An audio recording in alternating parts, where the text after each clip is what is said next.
Hi all, welcome back to my YouTube channel. അപ്പോൾ ഇന്ന് ഞാൻ നിങ്ങൾക്ക് പഴുത്ത പൈനാപ്പിൾ കൊണ്ടുള്ളൊരു കറിയാണ് പരിചയപ്പെടുത്താൻ പോകുന്നത്.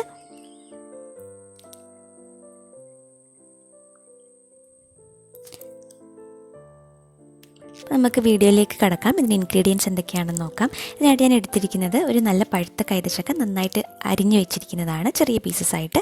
അതുപോലെ ഒരു ചെറിയ സവാള അരിഞ്ഞത്, പിന്നെ കുറച്ച് മല്ലിയില അരിഞ്ഞത്, പച്ചമുളക്, കറിവേപ്പില, ഒരു ഏലയ്ക്ക, ഒരു ഗ്രാമ്പു, കുറച്ച് കുരുമുളക്. അതുപോലെ ഇത് കടുകും വെളുത്തുള്ളിയാണ്. ഇതൊരു അരക്കപ്പ് പാൽ. ഇതാണ് ഇതിൻ്റെ ഇൻഗ്രീഡിയൻസ് മെയിനായിട്ട് വേണ്ടുന്നത്. അപ്പോൾ ആദ്യം തന്നെ ഞാൻ ഈ കടുകും വെളുത്തുള്ളിയും കൂടെ നന്നായിട്ട് പേസ്റ്റാക്കി വെച്ചിട്ടുണ്ട്, അരപ്പാക്കി എടുത്ത് വെച്ചിട്ടുണ്ട്.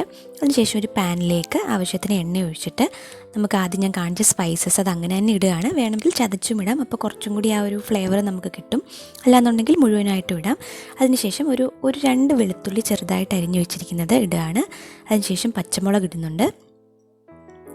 ഇതൊന്ന് ഫ്രൈ ആകുമ്പോൾ നമുക്ക് സവാള ഇടാം, അരിഞ്ഞു വെച്ചിരിക്കുന്ന സവാള ഇടാം. അതൊന്ന് നന്നായി വഴന്ന് വരാൻ വേണ്ടിയിട്ട് ഞാൻ കുറച്ച് ലേശം ഉപ്പിടുന്നുണ്ട്. നമ്മൾ കറിയിൽ പിന്നീട് ഉപ്പിടുന്നുണ്ട്. അപ്പോൾ ഇതൊന്ന് വഴന്ന് വരാൻ വേണ്ടിയിട്ടാണ്. എപ്പോഴും സവാളയിൽ ഒരു നുള്ളു ഉപ്പിട്ടാൽ അത് പെട്ടെന്ന് വഴന്ന് വരും, അതിന് വേണ്ടിയിട്ടാണ്. അപ്പോൾ അത് നന്നായിട്ടൊന്ന് വഴന്ന് വരുമ്പോഴേക്ക് അതിലേക്ക് കുറച്ച് കറിവേപ്പില ഇടുന്നുണ്ട്.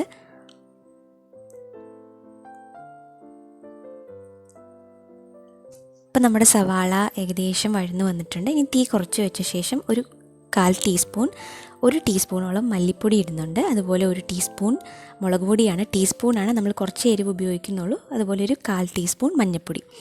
എന്നിട്ട് ഇത് പച്ചമണം മാറുന്നത് വരെ നന്നായി ഇളക്കി കൊടുക്കുക. നന്നായിട്ട് ഇളക്കിയതിന് ശേഷം നമ്മൾ ഇതിലേക്ക് പച്ചമണം മാറിയ ശേഷം ഇടാൻ പോകുന്നത് നമ്മൾ കടുകും വെളുത്തുള്ളിയുടെ പേസ്റ്റാണ്. അത് നന്നായിട്ട് അരച്ചതാണ്. അത് ഇതിലേക്ക് ഇട്ടിട്ട് അതിൻ്റെയും പച്ചമണം മാറുന്നത് വരെ നന്നായിട്ട് ഇളക്കി കൊടുക്കുക.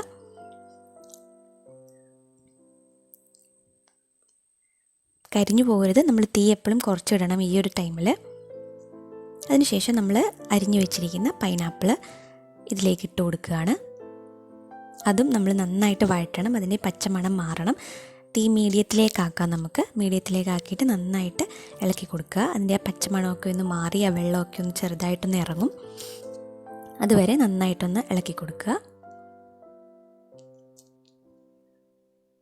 അതിനുശേഷം നമ്മൾ ലാസ്റ്റായിട്ട് ഇതിൽ ചേർക്കാൻ പോകുന്നത് നമ്മുടെ തേങ്ങാപ്പാലാണ്. ഒരു 1/2 കപ്പോളം തേങ്ങാപ്പാൽ ഞാൻ എടുത്തിരിക്കുന്നുണ്ട്, അധികം വെള്ളം ചേർക്കാതെ.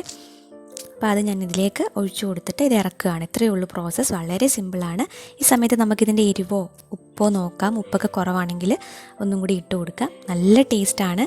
ഈ പറഞ്ഞ പോലെ എരിവും മധുരവും ഒരുപോലെ നിൽക്കുന്ന ഒരു കറിയാണിത്. കുറച്ചൊരു വെറൈറ്റി ആണെന്ന് തോന്നുന്നു. അപ്പം ഇഷ്ടപ്പെട്ടാൽ എല്ലാവരും ട്രൈ ചെയ്ത് നോക്കുക. വീഡിയോ ലൈക്ക് ചെയ്യുക. ഇതുവരെ ചാനൽ സബ്സ്ക്രൈബ് ചെയ്യാത്തവരെ സബ്സ്ക്രൈബ് ചെയ്ത് സപ്പോർട്ട് ചെയ്യുക. വേണമെങ്കിൽ നമുക്ക് കുറച്ച് മല്ലിയിലയും കൂടെ അരിഞ്ഞിടാം. അത് ഓപ്ഷണലാണ്, വേണമെങ്കിൽ ഇട്ടാൽ മതി, ഒരു ഫ്ലേവറിന് വേണ്ടിയിട്ടാണ്. അപ്പോൾ എല്ലാവരും ട്രൈ ചെയ്ത് നോക്കുക, കമൻറ്റ്സ് അറിയിക്കുക. Thank you so much.